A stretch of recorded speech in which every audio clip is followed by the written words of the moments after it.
गव्हाच्या पिठामध्ये मस्त चीज घालून आज आपण महिनाभर टिकणारे हे क्रॅकर्स बनवतोय। तर त्यासाठी मिक्सिंग बाउलमध्ये 2 वाटी चाळून घेतलेलं गव्हाचं पीठ, एक 3 ते 4 चमचे कसुरी मेथी घेतलेली आहे, छान हातावरती चोळून घ्यायची आहे। आता या ठिकाणी मी कसुरी मेथी घातलेली आहे। जर तुम्हाला कसुरी मेथी घालायची नसेल तर आता फ्रेश मेथीचा सीझन चालू आहे, तुम्ही ती छान स्वच्छ धुवून बारीक कट करून घालू शकता किंवा शेवग्याची पानं सुद्धा स्वच्छ धुवून त्याला सुकवून घ्यायचं आणि त्यानंतर बारीक कट करून यामध्ये घालू शकता। त्यामुळे अजूनच छान पौष्टिक क्रॅकर्स आपले तयार होणार आहे। किंवा अगदी काहीच नाही घालायचं ना, फक्त ओवा घालून सुद्धा हे क्रॅकर्स बनवू शकता।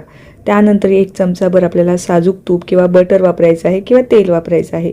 चवीपुरतं मीठ घालून घेतलेलं आहे आणि 2 चीज क्यूब इथे घेतलेले आहे। चीज तुम्ही आवडीप्रमाणे कमी किंवा जास्त घालू शकता किंवा इथे चीज स्किप करायचं असेल तर तेही करू शकता, परंतु असे चीज घालून जर तुम्ही हे क्रॅकर्स बनवले ना, लहान मुलं सुद्धा अगदी आवडीने खाणार आहे। लहान मुलांसोबत मोठ्या माणसांना देखील आवडणार आहे हे क्रॅकर्स। यामध्ये ना थोडं थंड दूध घालून आपल्याला मीडियम घट्ट गोळा मळायचा आहे। दुधाऐवजी पाणी वापरलं तरीही चालेल, परंतु दुधामुळे ना अजूनच छान टेस्ट येते। तर नक्की दूध वापरून हे क्रॅकर्स तुम्ही बनवा। 10 ते 15 मिनिटं रेस्ट द्यायची। 10 ते 15 मिनिटं पीठ छान भिजतं आणि मस्त अशी जितके जमेल ना तितके पातळ आपल्याला याची पोळी लाटून घ्यायची आहे आणि मस्त असे पातळ क्रॅकर्स तुम्ही हव्या त्या आकारामध्ये कट करून घेऊ शकता।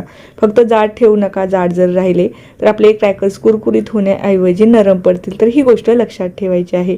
मस्त असे मोठे मोठे क्रॅकर्स या ठिकाणी मी बनवून घेतलेले आहे आणि फोर्कच्या मदतीने असे आपल्याला होल पाडून घ्यायचे आहे, जेणेकरून तळताना हे फुलू नये किंवा फुगू नये याकरता।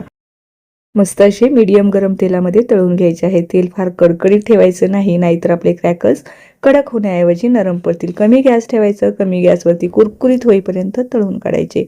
मस्त असे 1 ते 2 महिने टिकतात। नक्की ट्राय करा। रेसिपी आवडल्यास लाईक आणि फॉलो करायला अजिबात विसरू नका।